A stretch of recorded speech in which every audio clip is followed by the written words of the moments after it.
Et bien bonsoir à tous les amis, supporters, supportrices parisiens, supporters, supportrices de Montpellier, amoureux du football, supporters d'autres clubs, bienvenue à vous.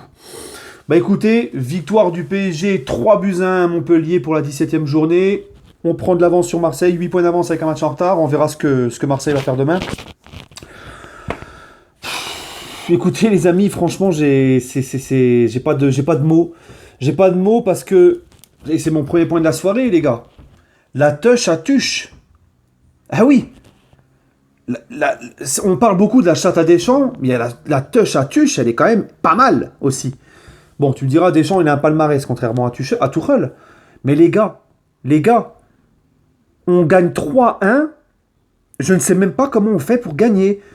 C'est encore dans l'attitude, surtout en première mi-temps, mais c'est scandaleux. Mais scandaleux ce qu'on a vu. Scandaleux. Les mecs marchent, les mecs s'en foutent, les mecs n'en branlent pas une.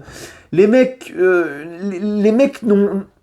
Mais c'est tout le temps pareil en fait. On gagne le match pourquoi? Pour moi, pourquoi on gagne le match? On a joué que 20 minutes dans ce match. C'est le moment où on marque les 3 buts. Neymar te claque un coup franc, d'accord. Ensuite, à l'expulsion de Pedro Mendes, pardon, qui dérègle complètement le système défensif de Montpellier. Et là, c'est boulevard. On accélère un peu avec la vitesse d'Mbappé, Neymar et tout. Ça va vite, on gagne 3-1. Voilà. Mais les gars, pendant 70 minutes, on est à chier, on est nul, on est pourri, on est encore sur un rythme de sénateur. La première mi-temps est cataclysmique. La première mi-temps est cataclysmique. Et encore une fois, Tuchel, les gars, est sauvé par les individualités et le talent de Neymar et aussi Mbappé. Voilà. Quand ils décident de jouer tous les deux. Parce que ce que propose Tuchel avec cet effectif, c'est scandaleux. Hein? Et on voit que ce mec a aucune emprise psychologique sur son groupe, qu'il n'arrive pas à les booster, c'est toujours la même attitude, la même suffisance. Ça passe en Ligue 1 parce que c'est la Ligue 1, mais en Ligue des Champions, encore une fois je vais me répéter, mais je m'en fous. En Ligue des Champions, en huitième de finale face à un gros, avec une telle attitude, tu te fais péter la rondelle, les gars. Eh oui, je me suis encore fait chier, j'ai regardé le match que d'un œil, ça m'a saoulé. C'est pas possible autrement, les gars. Bref, la touche, ça touche, mais c'est un truc de ouf. Parce que là, ce soir, si on perdait le match avec une telle attitude, je pense qu'il sautait, c'était pas possible autrement. Mais là, avec cette victoire-là, bah, ça va lui donner encore un peu plus de crédit. Et je vais encore être pessimiste, moi, pour la suite. Enfin, bref. Deuxième point, c'est Neymar et Mbappé. Parce que quand ces deux-là décident de se bouger le cul, bah, ça te fait toute la différence. En Ligue 1, encore une fois. Hein? Mbappé, un but, une passe décisive, alors qu'il est cataclysmique tout le match. Neymar, première mi-temps dégueulasse, beaucoup de déchets techniques. Hein, avec la technique qu'il a, le talent qu'il a, pour moi, en première mi-temps, il a perdu trop de ballons. Il a fait trop de mauvaises passes. Heureusement, Neymar, en deuxième mi-temps, il s'est complètement réveillé. Et ça a été, pour moi, l'homme du match, notamment de cette deuxième mi-temps. Coup franc, pleine lucarne. Ensuite, passe décisive pour Mbappé.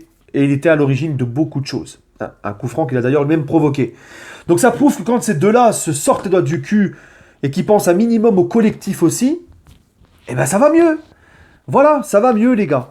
Et c'est eux qui sauvent le cul à Tuchel. Par contre, lui, là, les gars, lui, parce que j'ai beaucoup tapé sur Neymar, mais lui, il commence à me saouler, les gars. Il joue trop perso. Pas de repli défensif.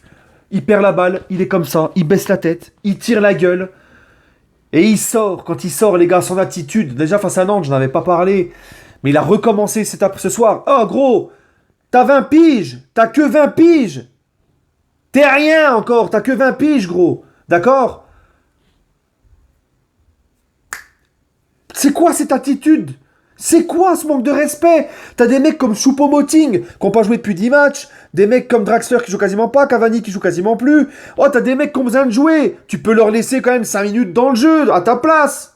Le mec, il veut quoi? Il veut jouer tous les matchs de A à Z. C'est quoi ce manque de respect? C'est des attitudes de pourris comme ça qui peuvent te flinguer un vestiaire et un collectif. Calme-toi, gros. T'as mis un but, t'as mis une passe décisive. Elle sort normal. C'est bon, qu'est-ce qu'il y a? Tu te prends pour qui? Mais moi, je suis entraîneur, mais je lui dis, ok, t'es pas content, mais le prochain match, tu joues pas, gros, tu joues pas. Mais non, mais vu que c'est Tuchel, bah Neymar et Mbappé, faut leur rouler des pelles. Mais l'attitude qu'il a, bon, ça arrive de temps en temps, il est déçu de sortir, il est frustré, ça arrivait combien de fois dans le foot? Mais c'est à tous les matchs, le mec, c'est bon, arrête ton cirque. T'as joué 89 minutes, t'as mis un but, une passe décisive. Tu veux quoi de plus?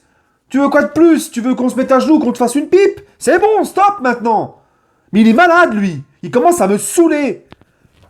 Et heureusement, il a sauvé son pitoyable match par ce but et cette passe décisive. Voilà. Mais sinon, il n'y a rien. Mais encore une fois, en Ligue 1, ça suffit. Voilà. Et mon dernier point, PSG encore intermittent. Bah oui, les gars, encore intermittent le PSG. Je suis désolé, les gars.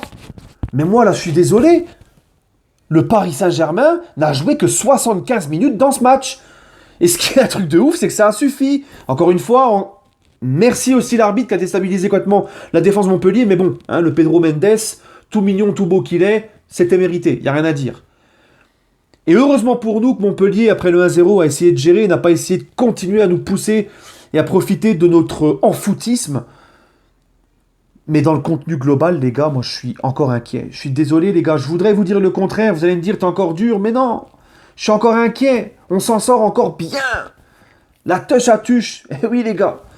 Et en parlant de Tuchel, va peut-être falloir en parler aussi. Deux blessures musculaires en 23 minutes. Kimpembe, Idrissa Gueye. Donc moi je veux bien qu'on me dise que c'est la faute à pas de chance et tout. Mais là ça fait trop depuis le début de la saison ça dure, depuis le match à Manchester ça dure. Ce sont toujours des blessures musculaires, il y a un problème de préparation dans ce club. Le staff de Tuchel, il y a un problème avec ces mecs-là. C'est pas possible les gars. Moi je veux bien au bout d'un moment me dire ouais mais au bout d'un moment tu peux plus vous fermer les yeux. Tu es obligé d'admettre qu'il y a un problème de préparation dans le staff de Tuchel. C'est que des blessures c'est que des blessures musculaires, donc au bout d'un moment, voilà. C'est pas comme si c'était des coups, des machins. C'est des blessures musculaires. C'est un problème de préparation, de gestion. Enfin bref. Moi, je suis pas convaincu qu'en mars, on passe un palier en Ligue des Champions. Et je suis pas convaincu qu'en mars, on ait un effectif complet encore. Enfin bref. Sinon, la compo était pas mal. Hein, Navas, Meunier et Bernat sur les côtés de la défense. Thiago Silva, Kimpembe en défense centrale. Bon, Kimpembe n'a pas trop joué, comme Gueye au milieu, mais remplacé par Diallo et Kouassi. Le petit Kouassi, j'ai trouvé pas mal quand même, hein, pour un petit jeune avec ses débuts, dans un contexte pas facile. Ensuite, c'était Sarabia et... Putain, c'était qui au milieu? Ouais, je m'en souviens même plus, ça m'a tellement dégoûté un petit peu. Au milieu, c'était Sarabia, Paredes, voilà. Neymar, Icardi, Mbappé devant. Voilà. Bon, Icardi qui a encore planté son but.